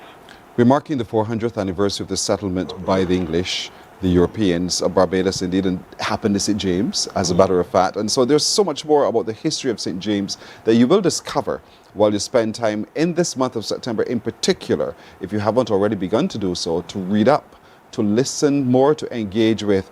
But there's a whole lot more coming up. I want to know if Reverend Knight played cricket and what kind of cricket. We will find out the answer to that right after this break. Back in a moment. I want to know too. Morning, morning, morning. Good morning. Good morning to you.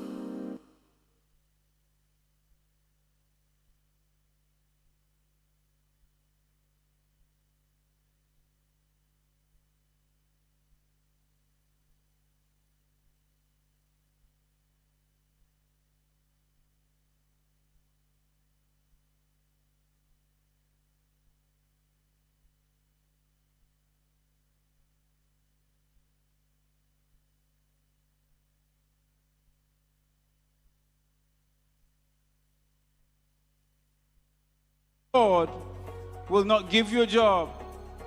God will not call you to do something and then not give you the capacity to have it, to make it happen.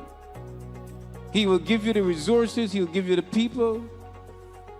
Not only will he equip you with ideas, but he will equip you with favor, as he did Nehemiah.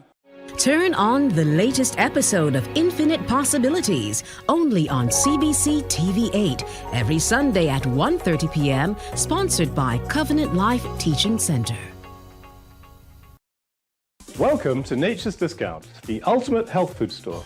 At Nature's Discount, we have thousands of quality products at great prices. Hi guys, Dottie here with Nature's Discount, and today we are talking about Solaray microbiome probiotics and why you should be taking them. And we have well over 3,000 amazing products to help you get healthy. For your health tips, tune in to CBC TV8 every Monday, Tuesday, and Thursday for Nature's Discount, sponsored by Get Healthy Incorporated. Morning, morning, morning. Good morning. Good morning to you. All right, 26 minutes now after the hour. As I went to break, I asked, did Reverend Knight play cricket? And he said... Yes, I did. I'm wondering why that seems to be so, Just curious. We can't see you play cricket. I know we can see the Honorable Kerry Simmons play cricket. But I did. But in fairness to him, let's say that it's not really easy to grow up in Barbados and Australia. Exactly. You may play battle ball. Tip and run. Yes, we got it indeed. And so, but cricket is the theme for this month. And so let's talk a little bit about it, because I know coming up on Thursday this week, you're looking at the impact of cricket. Yes, impact on cricket on the Barbados from a youth perspective. Yeah, and that is going to be, before we go any further, that's going to be made up of a couple of panelists who we have. We have Mr. Calvin Hope, who is president of the Barbados Cricket Association, making up part of that panel. Tahir Bulbulia as a youth ambassador. Mr. Maurice Greenwich, historian. And also Mr. Peter Skeet, who is a member of the St. James community and a youth, and works with youth development, etc.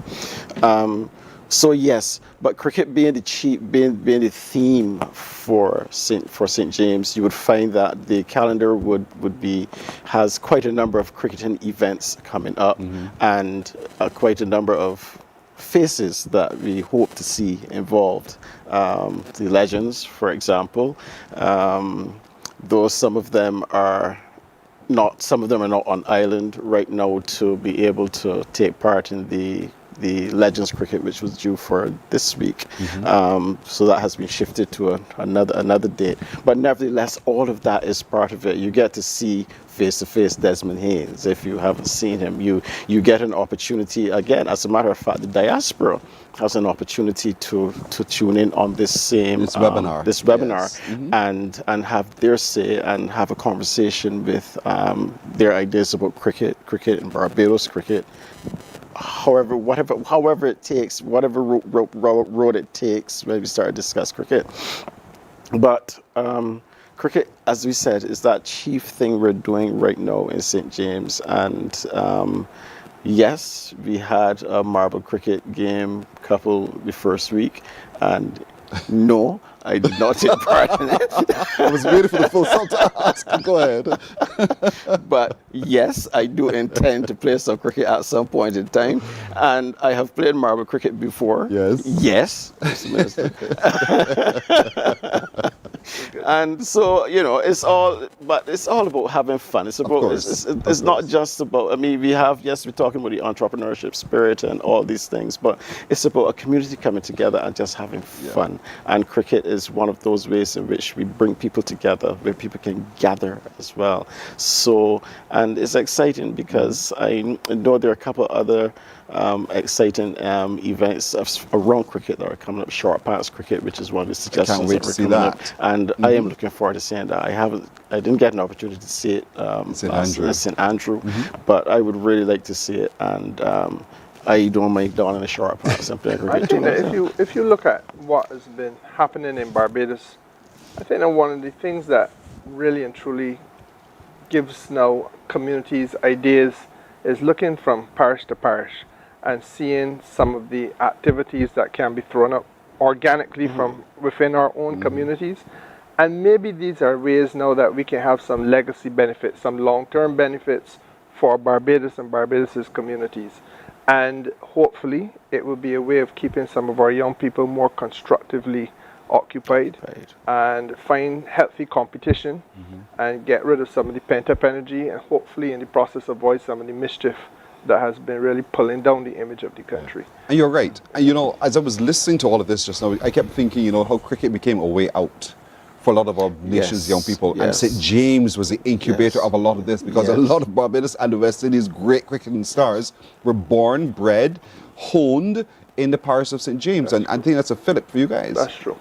In fact, one of my ambitions, I've not been able to get people to put the money behind it, but I really want us to come to a point where we can have a walk of fame in that parish. You hit the nail on the head. There are more people who played cricket for Barbados and or West Indies coming out of St. James, and frankly speaking, out of that Holders Hill, Thorpes area than anywhere else on this island. We've been trying to pull together all the names. It is an amazing amount of stars who've represented either Barbados or also the West Indies.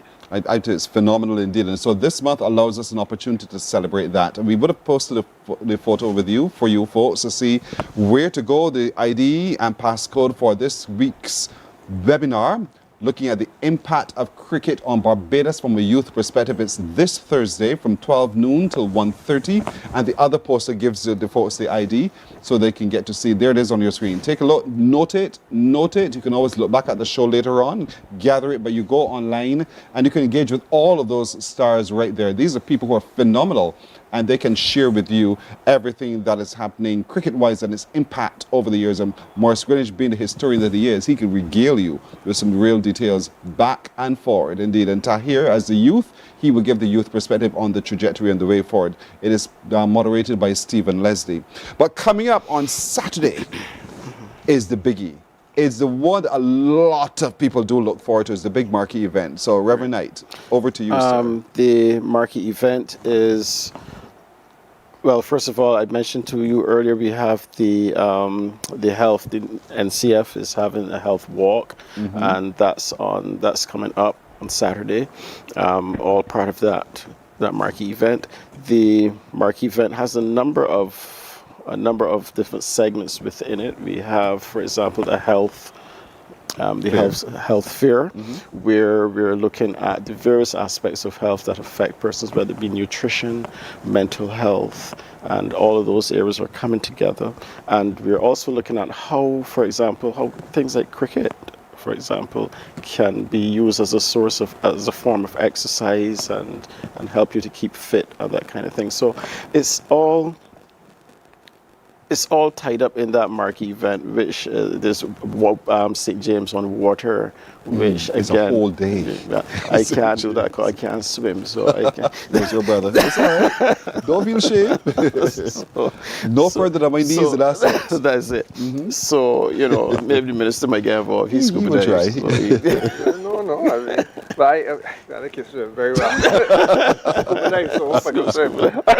But the truth of the matter is that these are some of the activities that I really think help us to get to a point where we can now engage again for young people in a way that the competitive spirit that is natural for young boys. We compete in everything. I think we were fortunate to grow up in an age where you can settle differences in a more healthy way.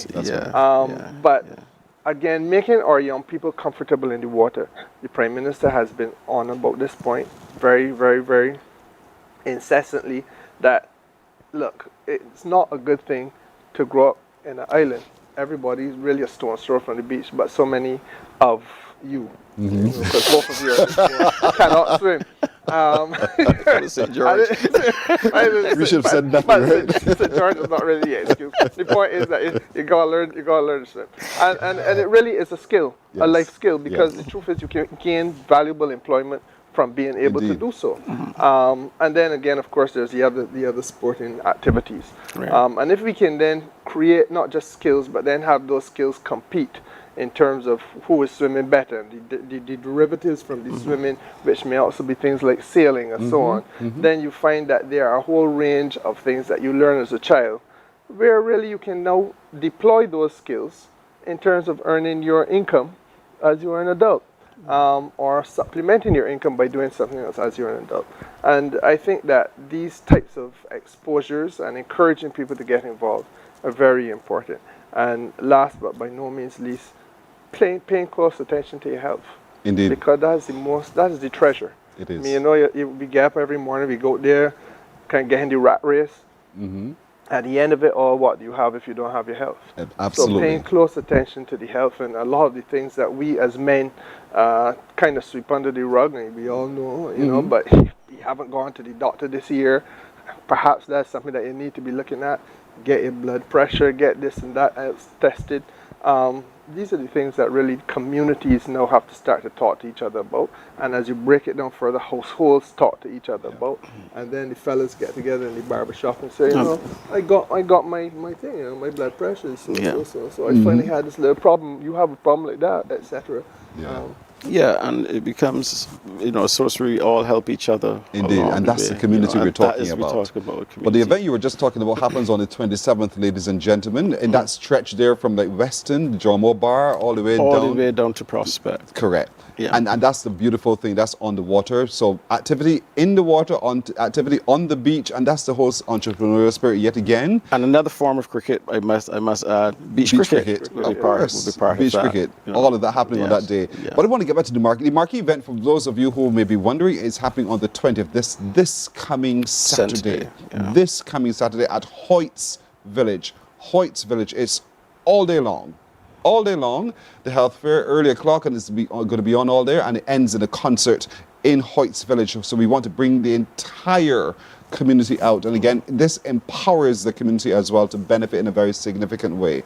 So the health fair and concert this coming Saturday is the big event. So everyone from everywhere across Barbados is invited, and we want all of you to show up, because the best of St. James will be on stage. The best of St. James, that best St. James can offer you, will be on show as well. It's happening at Hoyts Village in St. James. So there's a lot happening this week.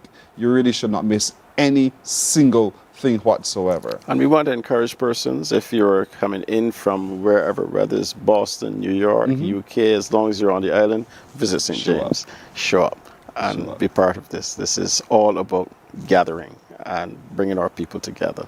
That is so very well said, Minister. Yeah. Any final words from you? I can only echo what Reverend Knight has said. That's the honest truth. It's about bringing people together. It's about community spirit and about having a good time. And if in between that we can make a little bit of money and so on, perfect. Perfect. So we have the perfect combination in St. James this week and this weekend indeed. Thursday is the webinar. The codes, the information, you go to regathering.st.james. That's their social, and you will see for yourself. And of course, the big marquee event this coming Saturday at Hoyts Village indeed. And then the following weekend, we are going to be on the water. We're going to be back at Hoyts Village. We're all over the place, indeed, in St. James, all month long for cricket and a whole lot more, indeed. So thank you, Honourable Kerry Simmons, Member of Parliament for St. James Central, and Reverend Reginald Knight. Thank you so much for joining us as well, part of the organizing committee indeed. Thank you all, gentlemen. Thank you. Thank you, You're sir. welcome. You're welcome. We're back in a moment. Morning, morning, morning. Good morning. Good morning to you.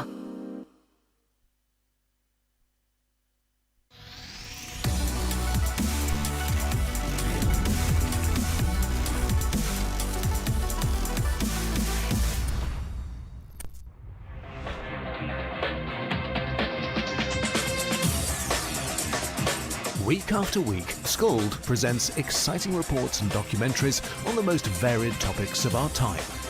Spectacular developments and innovations, lifestyle and trends of tomorrow, mobility and tourism, health news, highlights from art and culture.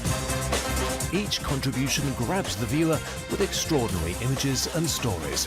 and takes him into fascinating worlds which he experiences here exclusively and up close. We're there when companies and specialists develop super satellites for a global network in space and can look behind the scenes.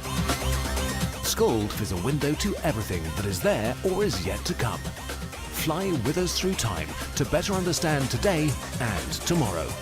You've always wanted that. Scold, a look into the future. Our world today is not the world God wants it to be. One of the reasons which will surprise many is that our planet, its governments, and its peoples are all living under the weight of Satan's rule. From the beginning of mankind's existence to today, human history is the written record of what it means to live under the rule of the devil. Yet that rule is coming to an end, and what a difference that will make. Every Sunday at 9 a.m. on CBC TV 8. Morning, morning, morning. Good morning. Good morning to you.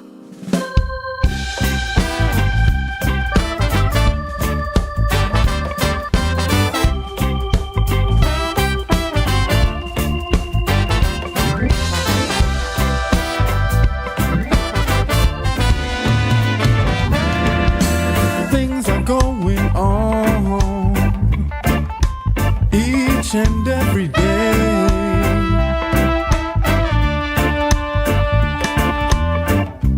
Am I losing my mind?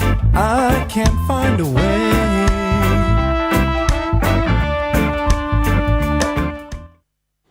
He reminds us that for life is mind over matter. His name is Aaron Watson III. He's most comfortable when he's hugging his saxophone. But he joins us right now on Morning Barbados. Good morning to Aaron. Good morning. Good morning. How are you? I am well. Thank you for asking. How do you do? I'm doing wonderful. Thanking God for another day. Amen. Again, mind over matter, always mind over matter. Now, you are a composer, Always. arranger, manager, educator, and saxophonist. Which one do you love most? If I'm honest, I love educating the youth and making sure this torch called music stays alive and well. That's where I really get a lot of happiness and heart fulfillment. I like that analogy that the torch of music remains alive and well, that it doesn't flicker out because of the moving tides and so forth. And so, how do you do your educating of younger people, other people in the art form? Well, right now I give private lessons over at Seepersod Studios here in Tallahassee, Florida, and I teach students of all ages. I've taught from 6-year-olds up to grown men older than me. And I'm also a mentor for Leon County schools. I go around to schools around the state of Florida to teach. I teach students online. I've taught students over in Nigeria. And whoever comes and wants to learn music, I teach. So how many years has it been now that you've been playing the saxophone? Oh, about 18 years now. I started whenever I was 11 years old. Wow. and what was it then that, because it's an imposing instrument, it's a big instrument, it's long, it's not like the flute or the recorder. You saw this instrument. Yes. What was it about it that made you think that I want to try this?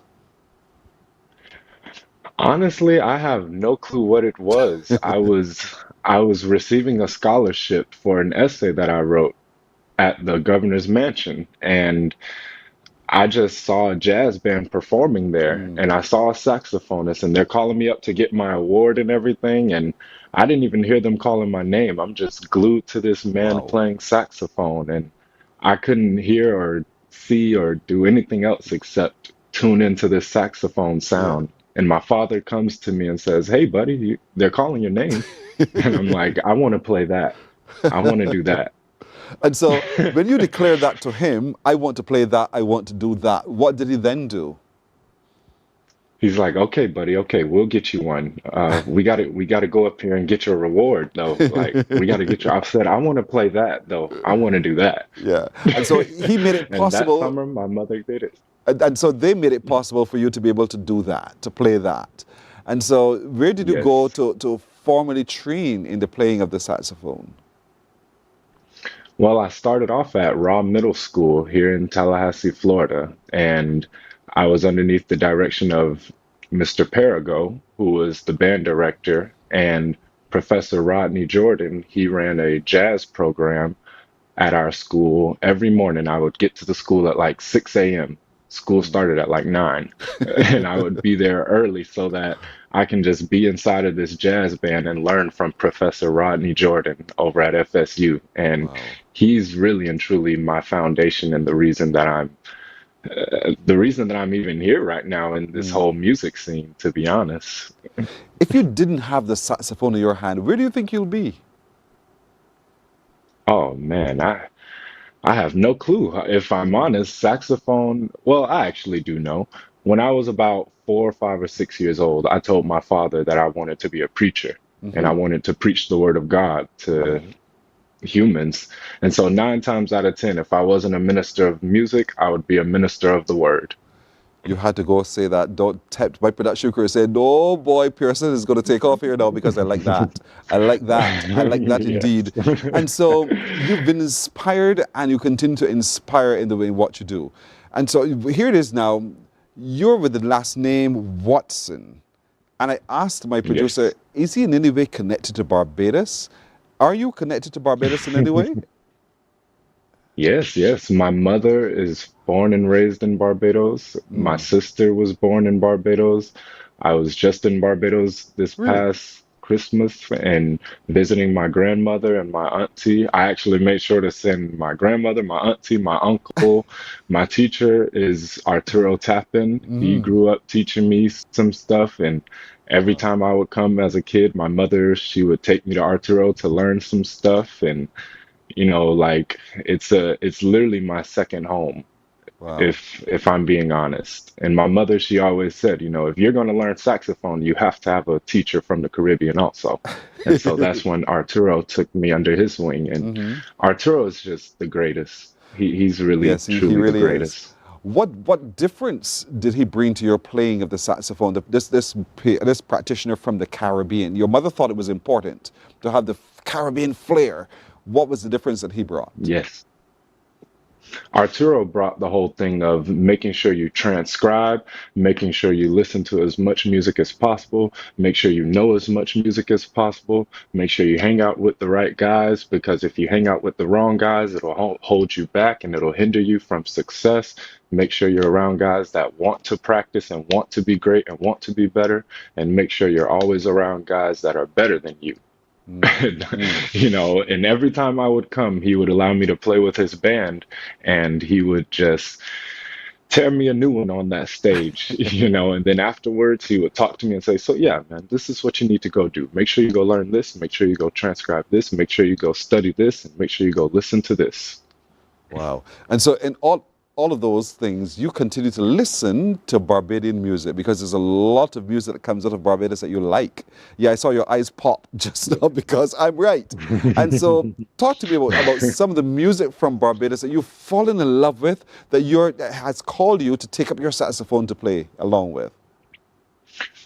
So one of the very first songs, and I didn't even realize Arturo was teaching me at this moment. He teaches a lot on stage. It's more than just performance. And Arturo, he played a song whenever I first came to jam with his band. It's called Old Lady Walk a Mile and a Half. Yeah. It's a Caribbean, it's a Bayesian soca. Yes. Old lady walk a mile and a half and she telele. Yes. And I saw my mother singing this song along with him whenever he was singing, and the whole crowd was singing and everything. And this moment stuck out to me very, very well. I don't know why, but I always remembered it from the time I was 14 years old. And just recently, I was just studying Arturo's music and listening to everything that he records and whatnot. And I found this song and I was like, where do I know this song from? Where do I know this song? And then once I went and I researched and found the actual song, I'm like, it all came together. It all came together. Like it was just a full circle moment of knowledge and education and being exposed.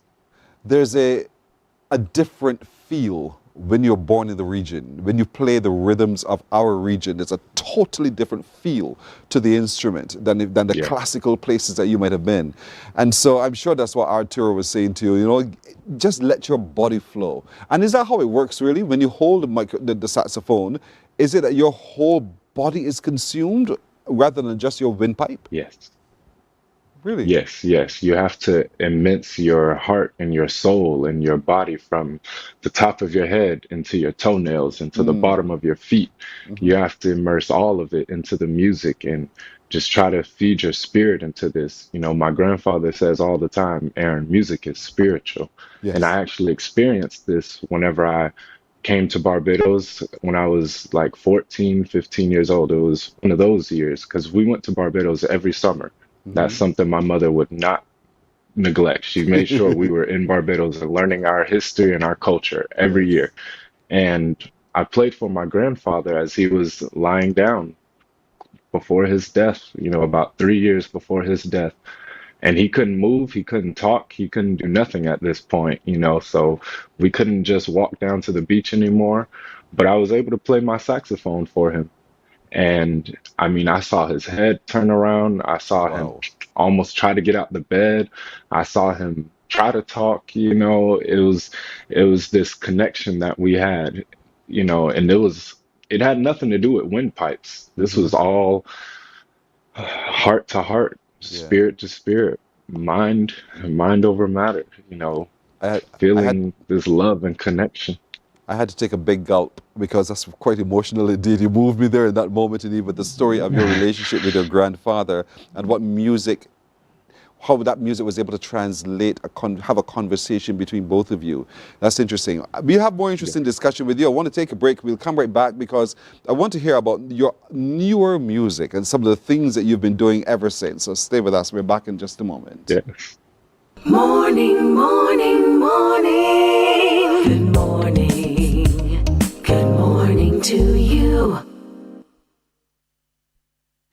Our world today is not the world God wants it to be. One of the reasons which will surprise many is that our planet, its governments, and its peoples are all living under the weight of Satan's rule. From the beginning of mankind's existence to today, human history is the written record of what it means to live under the rule of the devil. Yet that rule is coming to an end, and what a difference that will make. Every Sunday at 9 a.m. on CBC TV 8, tune in for Tomorrow's World, sponsored by the Living Church of God. Books open your heart, your mind, and your soul.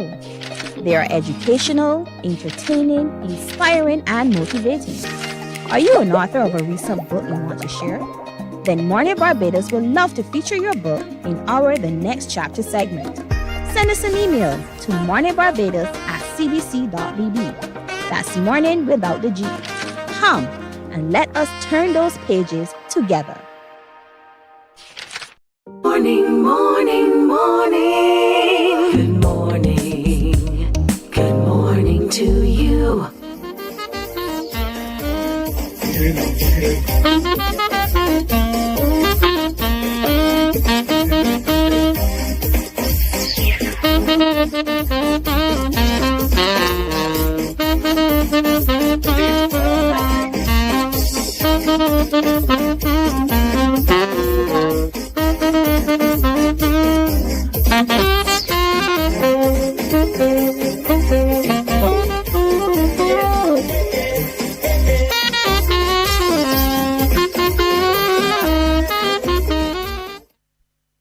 That's Andrew Watson, Aaron Watson. And Aaron, while you were watching you, I was watching you dance to that as well. So that no doubt for you, the music, it's the music, right? It's the music. Yes, it's that rhythm, that beat, that feeling. Sweet for days. And so that Lead Pipe and Saddest classic is one that you've taken and you've brought your approach to. You've also played Rupee's Tempted to Touch. You've done so much. You played with the Clinton Parliament Funkadelics as well, right? Talk to me a little bit about George that Clinton. opportunity.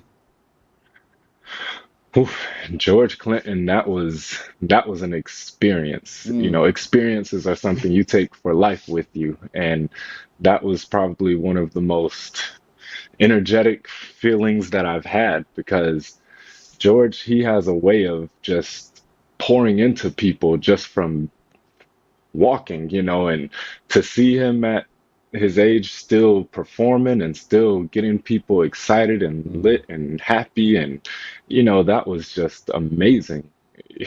Wow. Aaron, what do you want for yourself? For myself, if I'm honest, I just want to be able to look back when I'm however age I am, at 60, 70, 80, 90, 100, and I want to just be able to turn on the TV, turn on the radio, anything, and just see my students and the ones that I've taught. I want to be able to see them as professionals. I want to see them grow in their own right. I want to be able to see them do things that they've accomplished. You know, that's something I want to see. That one day someone is doing what you've inspired them to be able to do. And that's beautiful indeed. You said you would often come to Barbados, and when you do, where do you go?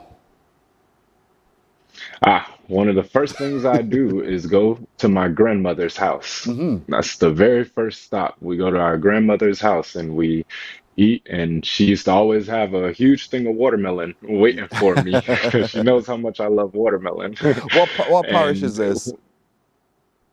She stays down in St. Michael. Okay, in St. Michael. So at Granny's house in St. Michael is where you go for the watermelon and the fellowship and everything else. And so what's your favorite spot in Barbados? My favorite spot is going to the beach, to be honest. The beach down in St. Michael. Like there's so many memories there. And even right now I still picture walking to and from the beach, and I can still remember times of, you know, getting taken over by the waves and stuff, and my grandfather saying, "It's just water."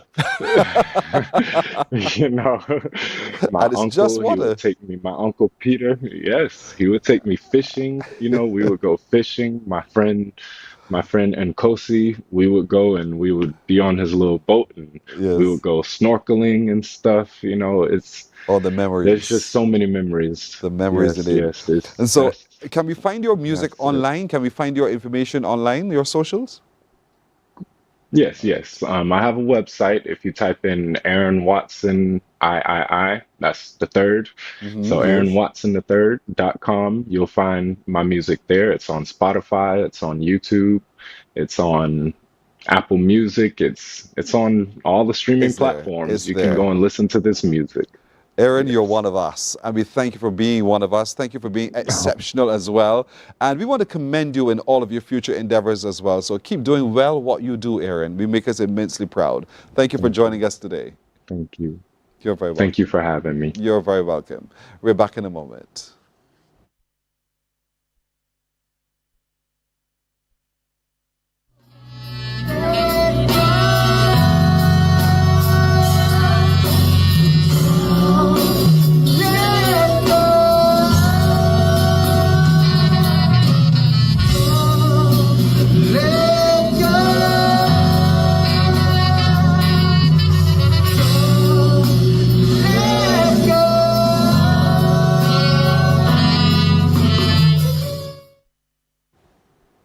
That's Aaron Watson. You just saw him there performing as part of the George Clinton Funkadelics, indeed. All right.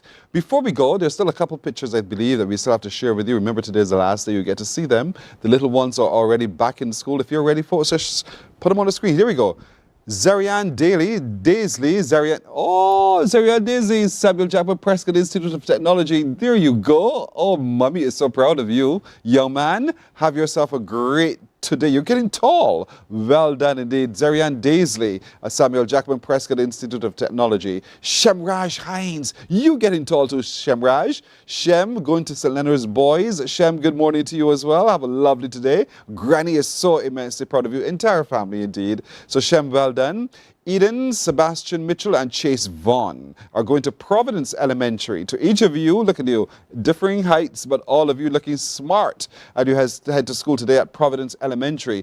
Eden, Sebastian Mitchell, and Chase Vaughn, have yourselves a great day at school at the Providence Elementary School. And there's Rayanne Leslie. Rayanne Leslie is Stephen Leslie Little Sweet. She's going to Harrison College. Rayanne, good morning. There you are, your first day of school. Where? As you head into secondary school, the Harrison College you go to. Rayanne Leslie. Daddy is Stephen Leslie of the BCA indeed. And so to all of our little ones, make today memorable by doing something really, really positive and really, really good. Make yourself proud. Make your parents proud. Make your country proud. And you'll find that life will be so much more glorious. That's it for today. My little crew joins me in saying to all of you, thank you. Have a wonderful day. By the will of the Lord, we'll see you tomorrow. Bye-bye. Wake up, wake up, wake up, wake up. Barbados, get up. Good morning.